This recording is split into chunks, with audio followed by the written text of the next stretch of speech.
Hi everybody! This video is part 2 of the 110 books I read in 5 months. The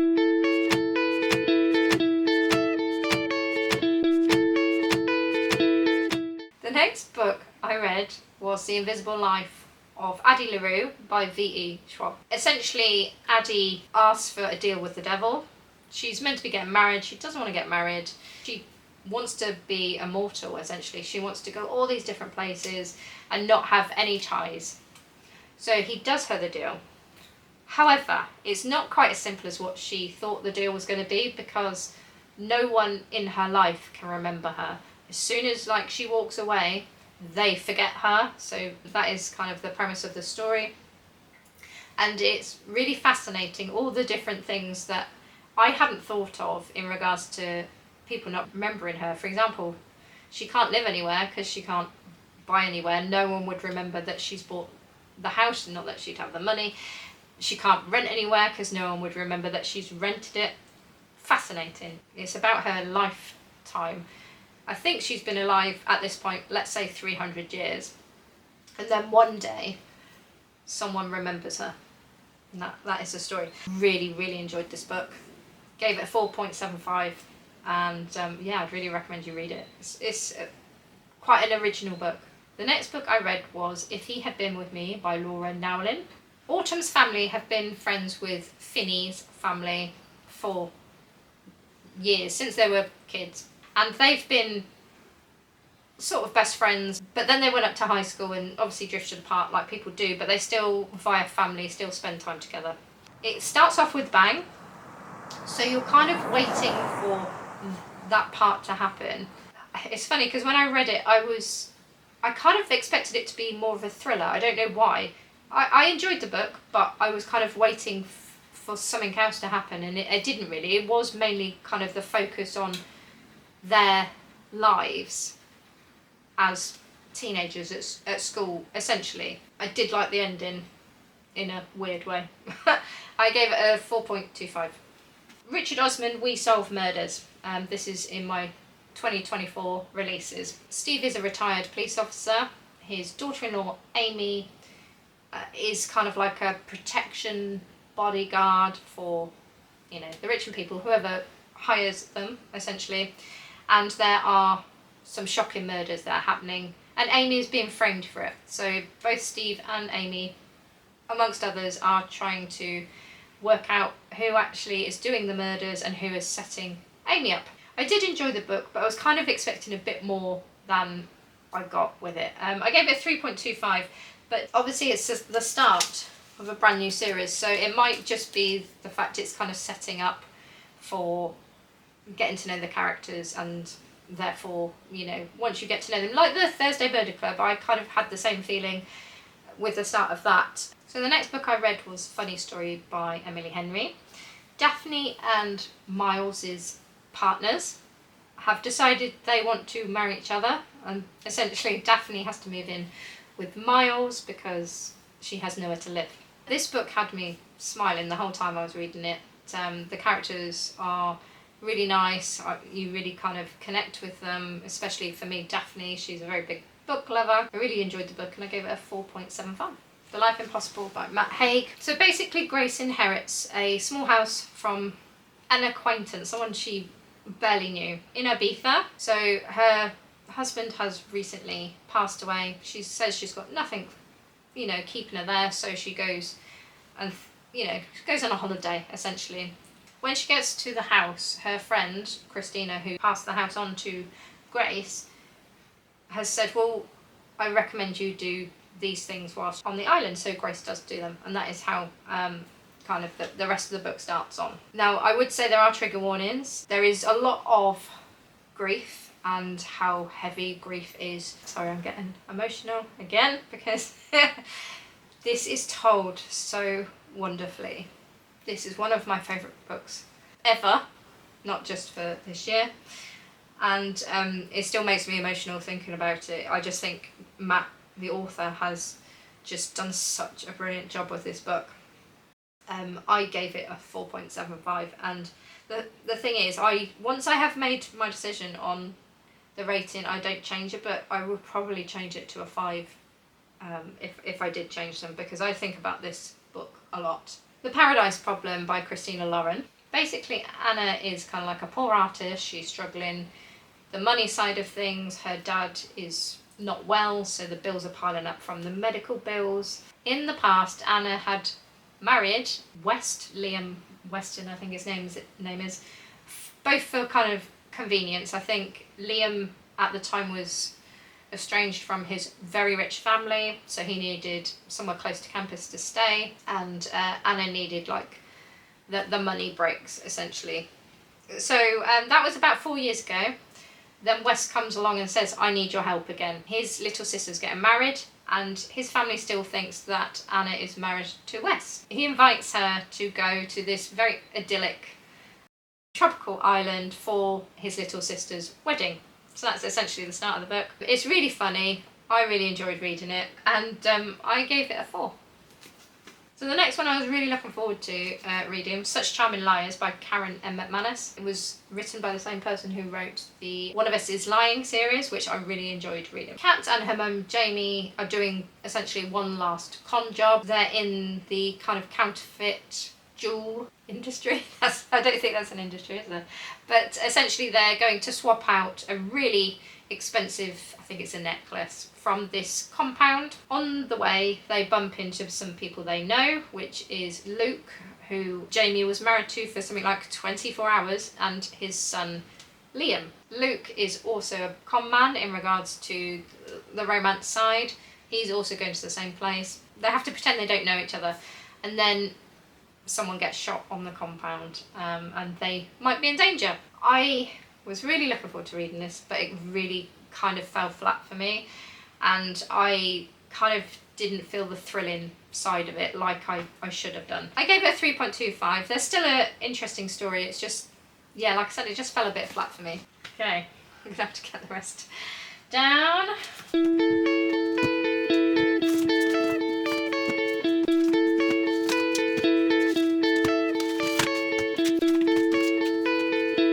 Okay, so the next one I read was All the Colours of the Dark by Chris Whitaker. Patch is essentially abducted after he helps a girl school friend escape from the kidnapper, and he gets taken somewhere and it's in the dark. There is also a girl, Grace, there who kind of keeps him sane in such a weird situation. He manages to get out of the situation somehow, but he still wants to search for Grace. So it starts off, it's a bit of a mixture of kind of coming of age story, because it's throughout the years, but also it's a bit of a mystery trying to find where Grace is, essentially. This book could have been really good. The pacing was off because the book was so long, and I just feel like it could have been such a better book if it had been cut down by like 100, 150 pages, and then it would have been an excellent, maybe a 5-star book, but they didn't. Yeah, so I gave it a 3.25. The next one I read was Date with Destiny by Lucy Vine. Ginny has had, in the past, by a psychic, had 6 predictions on how her life will go when she's 32. She is now 32. And one of the predictions is she will meet her soulmate. The only problem is she's already got a fiance. I really liked the idea of this book, but there were certain elements of it I wasn't totally on board with. The author amended English language, which I'm not a big fan of, and it made it very confusing to read. Also, I didn't like the fact that there were quite a lot of characters who were pushovers, and I just found it was just silly. I didn't believe it. So unfortunately, although I thought the idea was really strong in regards to the plot, I didn't like the whole execution of the book, so I gave it a 2.5. The next one I read was You Are Here by David Nichols. Essentially, Marnie and Michael go on a walking holiday, I guess you would call it. They are both quite isolated in their lives, one more through choice and one just through life, getting divorced, etc. It's a very slice of life throughout the, let's say, the 7 days that they meet each other, and it is literally, that is the story. They have a walking holiday and, you know, get to know each other. I can't say much more than that because that's what the book is about. I know some people will like this book, and I know some people won't like the book because they'll think it's quite slow paced. I'm kind of in the middle. I did enjoy it. I really like David's writing, but it wasn't my favourite of his that I've read, definitely. I gave it a 3.5.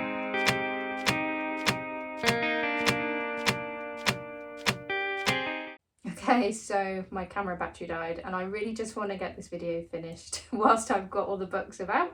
So I'm using my phone. I hope that's okay with everyone. Okay, so we went on to What a Way to Go by Bella Mackie. Essentially, Anthony Whiston is a very rich man. His family are very rich, but they're not exactly likeable people. They throw a big party for his birthday and he winds up dead.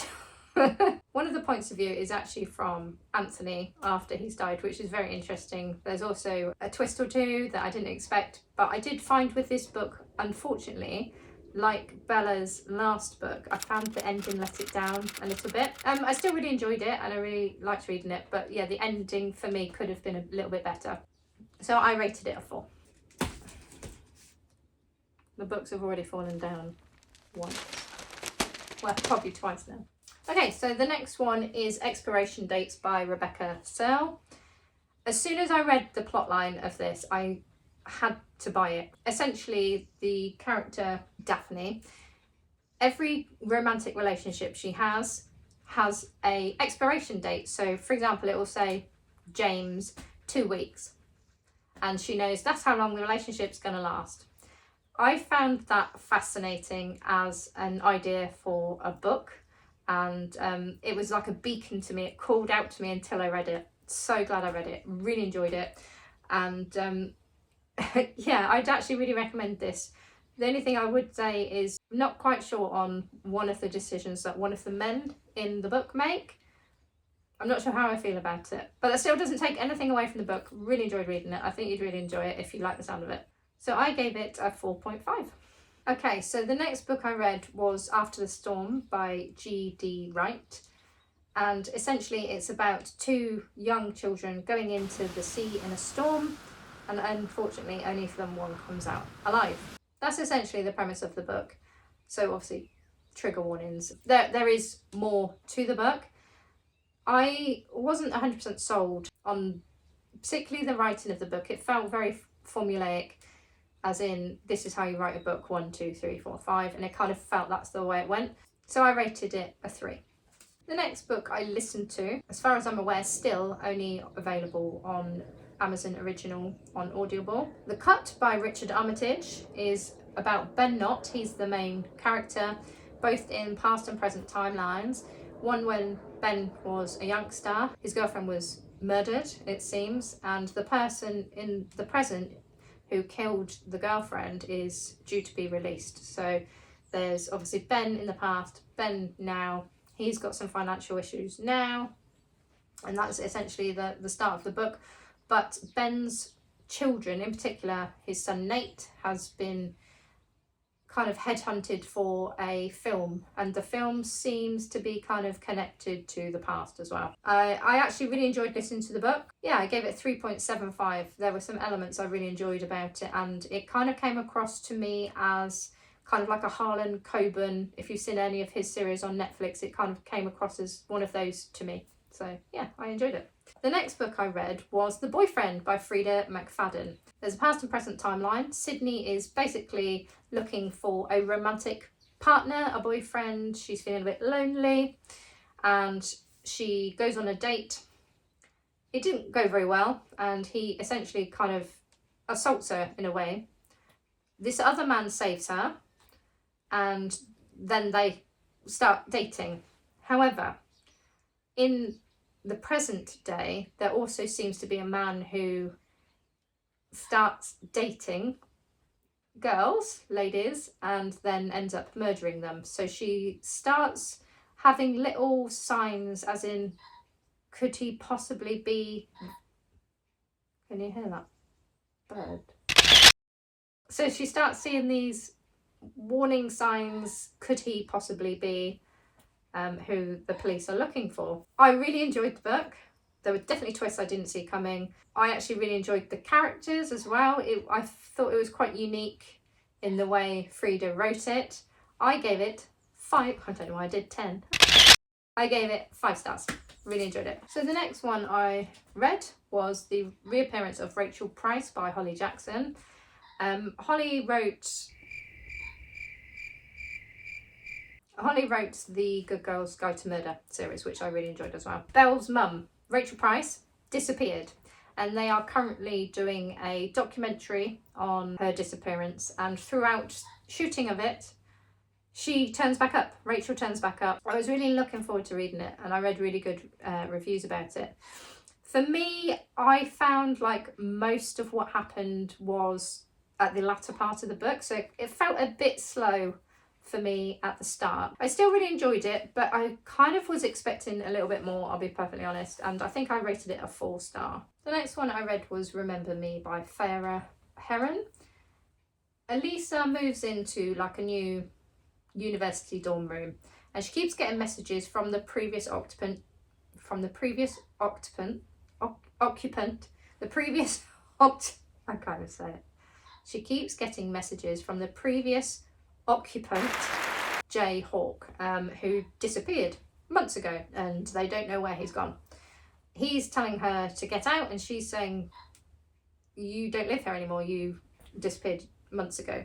And together they work out that he's gone missing in her timeline, but obviously in his timeline it's present day for him, if that makes sense. I really like the idea of the book. The writing wasn't the best. I feel like it could have been polished a little bit more, but the worst thing for me for the book was how prejudiced against white people it came across. Whether that was the author's intentions, I don't know, but it made me very uncomfortable to read it. I don't think racism in any shape or form is acceptable, and yeah, I really didn't enjoy this book because of that. I gave it a 2 stars. The next one I read was Intermezzo by Sally Rooney. The story is about 2 brothers after the death of their dad, so obviously trigger warnings, grief following the fallout of that, and it's kind of like slice of life.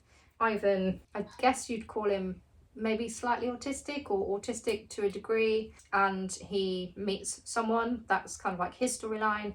Peter already has people in his life, and that's kind of his storyline.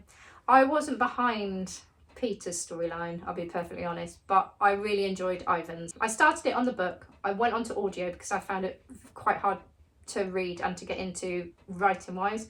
I'm very big on the English language, and Sally Rooney obviously is very renowned for not putting in like speech marks for dialogue. I can't get on board with that. The narrator was brilliant and absolutely made this book for me. She's obviously a very good storyteller, but I'm not a big fan on, like I said, I'm very much an English language sort of girl in regards to reading. I gave it a 4 though. So the next book that I read was, well, I listened to actually, 7 Hours to Die by James Patterson and Dwayne Siritsky. I'll put it on the screen because I know I've said that wrong. Basically it's a dramatisation of a mother who gets kidnapped in front of her kid's school from her car, and the kidnappers basically say you've got 7 hours to pay this massive huge ransom or she will die. I didn't expect much of it. It's only 2.5 hours long. Really enjoyed it. Really enjoyed it. I would recommend, if you've got a spare 2.5 hours, listen to it. Yeah, so I rated it a 4.5. So this then goes on to my Christmas books that I read for the year. I'll put a video card up here. So the first one I read was The Mistletoe Mystery, which is a novella from the Maid series, Molly the Maid, which obviously I spoke about in this video. It's kind of like a little novella about a mystery, which isn't that mysterious, I'll be perfectly honest, but it's a very sweet story. I really enjoyed it, and for a novella I gave it a 3 star.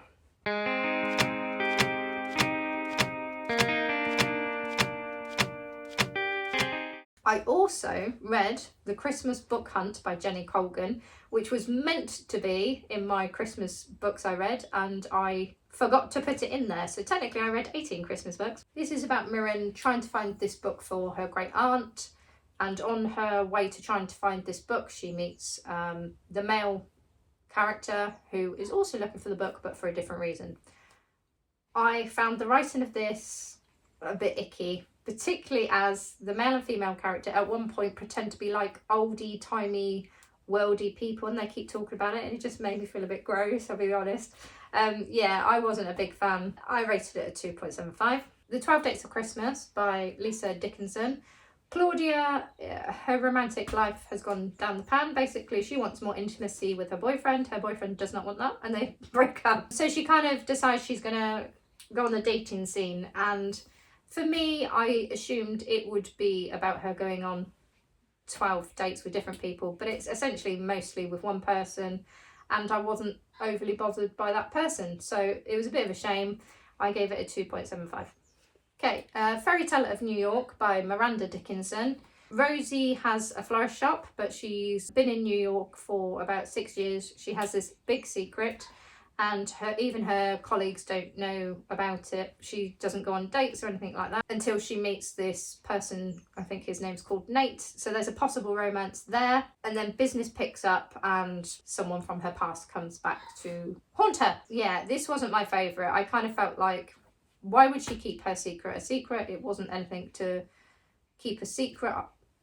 I found that part of it a bit silly. I gave it a 3.25. Kiss Me Under the Mistletoe by Fiona Harper. Ex-wag Louise finds out her husband's been cheating on her. She leaves him and moves away to somewhere quite far away. I can't remember, maybe Devon, and moves into this house whose previous occupant was famous as well. And she finds her journal and she finds that fascinating, and I actually really enjoyed that part of the story. But also the gardener, and I do quotation marks because officially he's not the gardener, but he helped out the previous occupant. He helped out the previous owner by doing the gardening because he enjoys doing it. That's how Louise meets Ben, and it's obviously the possible romance between those two. I really enjoyed the book, but not necessarily the romantic side of it. I kind of didn't really get from Ben the drive that I would want from a male romantic partner, as in I felt like he could have done more to win her over, is essentially what I felt. But I did really enjoy the story. Otherwise, I gave it 3.25. The next book I read was In the Holidays by Christina Lauren. Essentially, Maylin and her family, they go to their big family cabin that is owned by friends of theirs, essentially, and they always go there for the holidays. This time around, Maylin keeps kind of going back in time to the start of the holidays when they were on the plane, and she doesn't understand why. It's largely focused on her romantic life and Andrew, her potential love interest. I felt like it had a very interesting kind of potential story, but I could not get behind the romantic side. It wasn't that there was anything particularly wrong with Andrew, but at the same time, he didn't blow me away, and that was kind of how I felt about the romance side of it. So I rated it a 3.25. The next one is The Christmas Wish by Lindsay Kelk. Gwen has just recently broken up with her boyfriend. She goes back to her family home for the Christmas holidays, where she bumps into one of her old neighbours, Dev, who she used to be quite friendly with, back in the day. This is also another kind of Groundhog Day type book. Every time she wakes up is Christmas Day again, essentially. I enjoyed this book so much more than I thought I would. I loved the humour in it. I would really recommend you read this if you want a Christmassy book. I also really enjoyed the romance side of it between Gwen and Dev. So yeah, I really enjoyed it. I rated it a 4.75. The next book I read was Snowed In the Cat Cafe by Rachel Rowlands. Emmy has just been employed by her aunt to work in the cat cafe, essentially, and Jared has just been employed to be the driver for the cat cafe deliveries and so forth. Now, Jared has a secret. What happens is Emmy and Jared and someone else gets snowed in at the cat cafe, shockingly enough. I did really enjoy reading this book, and I definitely got like all the Christmassy vibes from it, but I did think Jared's secret was a bit silly. I don't really get that whole side of it, but I definitely got the Christmassy vibes. I definitely got the cat vibes.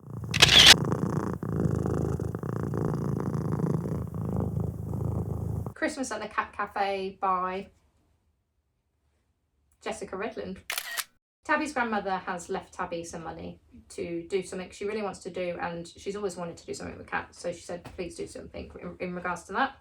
So Tabby and her partner have decided, once he's back off, he's on a cruise job wise, once he's back they're going to open this cat cafe together, so it's all been bought and paid for. Her partner, Tabby's partner, decides not to come back, so Tabby goes ahead with the cat cafe by herself.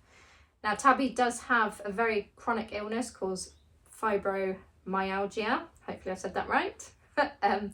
And there are quite a lot of obstacles in the way of opening the cat cafe and so forth. I would say there's trigger warnings if you don't like pets being harmed within books. Hopefully that's not a spoiler, but I don't like reading about it personally, so I like to put it in my reviews. I couldn't 100% get behind the book because it felt like Tabby was incredibly fickle. Oh, I shouldn't open the cafe, I'm going to open the cafe, should I open the cafe, and etc. There's also a lot, and I do mean a lot, of mention of chronic illness in this book, and I kind of felt like, although it's very important to have stuff like that in books, it kind of brought down the Christmassy vibes for me. Yeah, so I gave it a 2.75. So the next book I read was The Secret Santa Project by Tracy Bloom. Essentially a council kind of office. There's a new girl, Jolene, she's really into Christmas and she can't believe that they don't normally do Christmassy stuff, so she suggests, why don't we do the Secret Santa Project, which instead of a Secret Santa, just a gift, you have to do something that the other person would appreciate in their life, like help them out. You can't spend any money on it, essentially, and that is kind of what the book's about and other stuff like that. I found it very boring, I'll be perfectly honest. There was nothing wrong with the book, it's just there wasn't anything too thrilling or exciting that happened in it, so I rated it I think 2.75. The next book I read was A Fairy Tale for Christmas by Chrissy Manby. Kirsty has been cast as Cinderella and her boyfriend is the director of essentially a panto. That's kind of what it is. It's about the panto and the ups and downs of it. There's a possible romance. It was a fine book. It was pleasant enough, and it's just, yeah, it wasn't one of my favourites. I gave it a 2.75.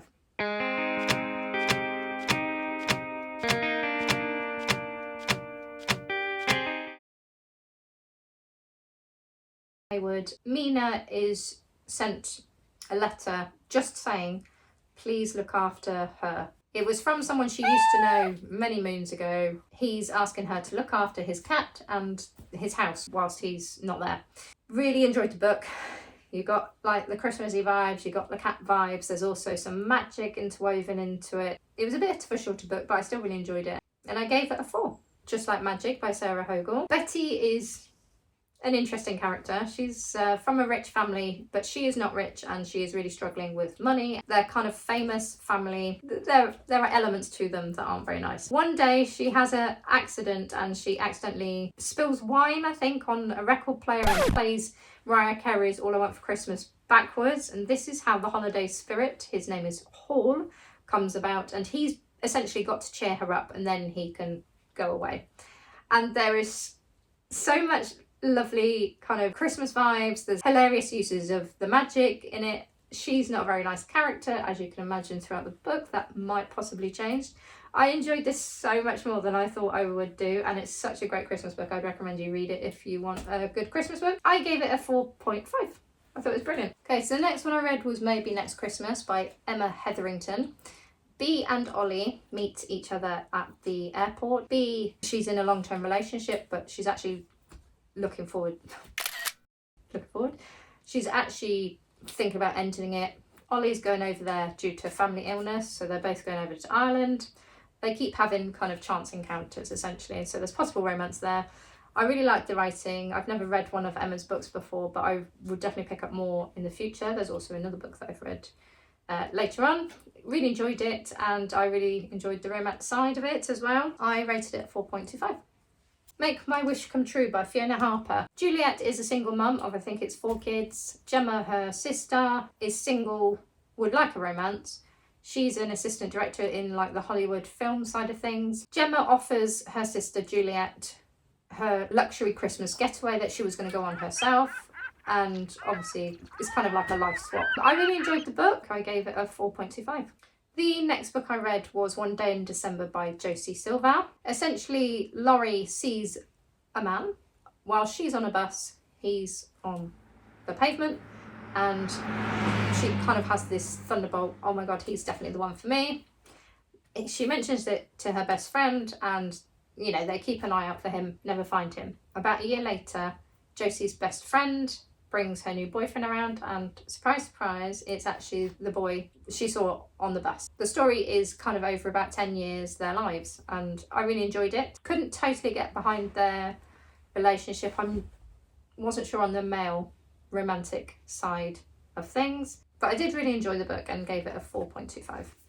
So the next book I read was The Night Before Christmas by Scarlett Bailey. Lydia gets invited by one of her friends. They've just opened up a, not hotel, but like a manor house, I guess. And they're going to be like the guinea pigs for the breakfast and staying in the house, etc. So Lydia goes with her boyfriend, but before they go away, she finds a engagement ring, and instead of being excited about it, she actually feels the opposite, and she's like, I'm not sure. There are essentially 3 different men she can choose from, and that is the book. Yeah, I couldn't get on board with this because I didn't particularly like any of the male characters, and I found Lydia was very fickle in how she felt about them as well.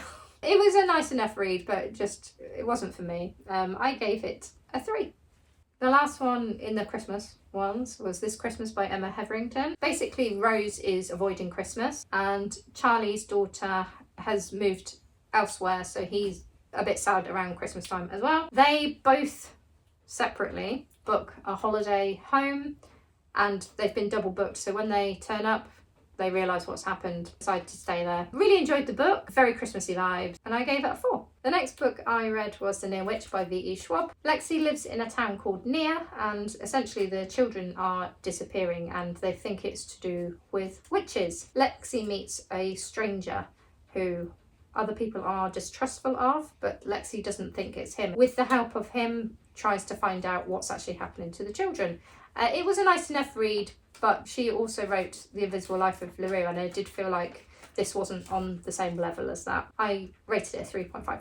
The next one is Lessons in Chemistry by Bonnie Garmus, and this is a pending video I've got coming up, so I'm not going to get too into it, but this is about Elizabeth Zott, who is a chemist, but back in the 1960s, things were a bit different, and women were obviously treated differently to how they are now, and her life entirely changes, one when she meets a romantic partner, but also following that. This book is really an important book to read, I think. I thought it was brilliant. Again, I'm not going to go too into it because I'm going to go into it in a further video, but I really enjoyed reading it, and I gave it a 4.75.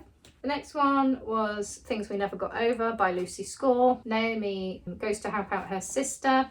Naomi is a runaway bride. Her sister's basically a bit of a criminal. Her sister steals Naomi's car, money, so forth, but also leaves behind Naomi's niece that she didn't know she had. So Naomi has to kind of find a house, a job to look after her niece. And Knox is the main character, who is obnoxious. Yes, I went there. I really didn't like him as a male romantic partner. I liked the story, I liked the underlying story, but I did not particularly like him, and I didn't necessarily like Naomi either. I'll be perfectly honest, I gave it 2.5. Oh, there's a lot of spicy scenes as well, and I'm really not into how graphic it was described. The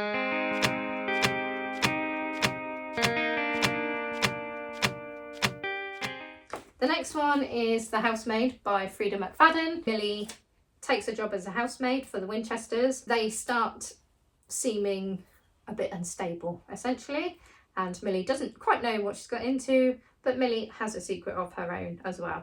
Really enjoyed the book. I know, again, people are a bit marmite with Frida's writing, but I really enjoyed it, and I gave it a 4-star. The next one is Perfect Couple by Ellen Hildebrand. This is another pending video, but basically the maid of honour winds up dead. I think it's the morning of the wedding. So people are then obviously being interviewed and finding out what happened, and is anyone as innocent as they seem, essentially. I did enjoy the book, but I kind of did expect a bit more, and I was a bit bored at points. I gave it a 3. Am I Normal Yet by Holly Bourne. Essentially, this is, I would say, trigger warnings from the start. This is very much a mental health book on a young girl, teenage girl. She has OCD, and she's had therapy, she's having therapy, she's trying to reduce her dosage to kind of get back to normal. And I think this is written incredibly well, and I think it's a very important read, especially if you're of the age. I found I was probably a bit old, but I really did enjoy the book and I gave it 4 stars. Uglies by Scott Westerfeld. Basically, Tally's really looking forward to being 16, because in their society, in their world, at the age of 16, you get kind of like hyped up surgery to be a pretty, that's what they call them. Your face, your body, everything is made to be very attractive, essentially. She makes friends with someone called Shay before she has the surgery, and Shay decides that she doesn't particularly want to have the surgery, and she knows of other people who live out in the world and hide from the pretties, basically. I hope I've said that in a reasonable way.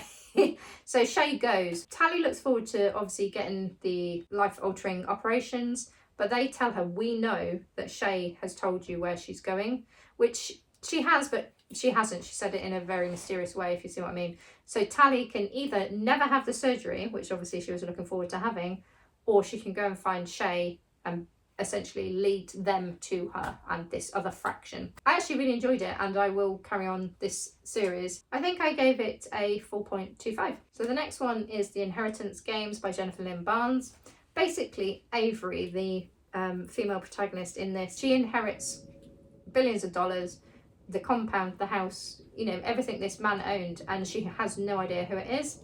There is a twist that she has to live in this chap's old house with the rest of his family, who obviously aren't very happy that their inheritance have been given away to someone they have no idea who it is. But this man, let's call him the grandpa, loves games and puzzles, and quite a lot of the book is in regards to that, and also trying to figure out why in the will he left it to Avery. I enjoyed it, but I also kind of expected a bit more and was a bit disappointed by the book. I gave it a 3.5. Joe Goldberg is essentially a stalker, so trigger warnings, very dark, suspenseful kind of thriller. He spots Guinevere Beck and decides he wants to be in a relationship with her, whether she wants to or not. And obviously there is a lot of dark themes. I had seen You series up to a point in the 3rd series, so I knew what to expect, but I found the TV series did it a lot better, and you kind of root for Joe in the TV series, and within this one I don't really get that feeling. And there's a lot of spice scenes, there's a lot of graphic description of those scenes, and I don't feel the need to carry on the series. It wasn't for me. I gave it 2.5. The next one I read was Truly Devious by Maureen Johnson. Ellingham Academy invites people that were really good creatives or actors, talented people. Stevie Bell gets invited to the school, and she's kind of into true crime. And she knows there was a mystery within the school itself where the person who set up the school, Albert's family, kind of disappeared. So she wants to try and find out what happened. While she's there, there's also another mystery that happens in the present timeline. I really enjoyed the book, but the one downside is it doesn't answer all the questions. And I kind of hate that when they do that within a series, where I don't mind if there's the odd string that you can follow on to the next series, but I don't like it when it's kind of like the main thing in the series. It feels a bit cheaty to me. I did really enjoy the book though, and I want to carry it on, and I gave it a 4.25. Coming to the end now, everybody. Flawed by Celia Ahern. Essentially, Celestine North lives a perfect life. In their society, you're essentially either a perfect, which is someone who kind of does no wrong in the society, or you're a flawed, who has done some kind of maybe moralistic thing wrong, is literally branded with an F. I don't know if you can see that. With an F? No, I don't think you can see it in the light. Anyway, so there's like an F there. So you're branded for whatever reason you did on parts of your body. Celestine basically makes a mistake, and she gets sent to jail for now, before she has her trial to see whether she's going to be a flawed person. It focuses a lot on policy, and I felt that wasn't the way I would have gone with the book. I would have gone more as what someone's life as a flaw would be like in comparison to the perfect people. I think that would have been a lot more interesting than the politics side, personally. I did enjoy it, but I don't feel the need to carry on the series. I gave it a 3.75. The next one I read was Today, Tonight, Tomorrow by Rachel Solomon. Rowan and Neil are kind of like academic rivals.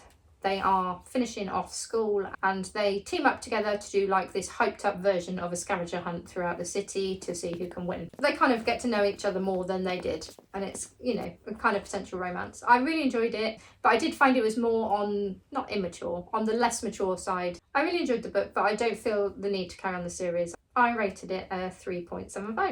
110. A Proper Family Holiday by Chrissy Manby. The Benson family, the mum and the dad, want to have like a last family holiday, and this is what this book is about. There are two daughters, there's Ronnie and there's, I've forgotten her name, Chelsea. There's Ronnie and Chelsea. One has two children. She had her children when she was quite young, and then Chelsea is like a magazine journalist, and obviously she's got a very different life, and they haven't spoken in a couple of years because they fell out, you know, like siblings do. So that's essentially what the holiday is, to kind of bring the estranged sisters back together. I don't watch it, but I definitely feel like this has the Benidorm vibes to it, and I actually enjoyed it a lot more than I thought I would do. I rated it a 3.75, and yeah, I really enjoyed reading it. So that, everybody, I think, is the 110 books that I read over the past 5 months. I started in August and I ended, obviously, 31st of December. I had started another book, but I hadn't quite finished it, so I've left it for the next one. Yeah, I hope you enjoyed my wrap-up of the books I read in the 5 months, and if you enjoyed it, I would really love if you would like and subscribe to my channel, because I obviously plan to do a lot more book reviews and book wrap-ups of the books that I've read and enjoyed or not enjoyed.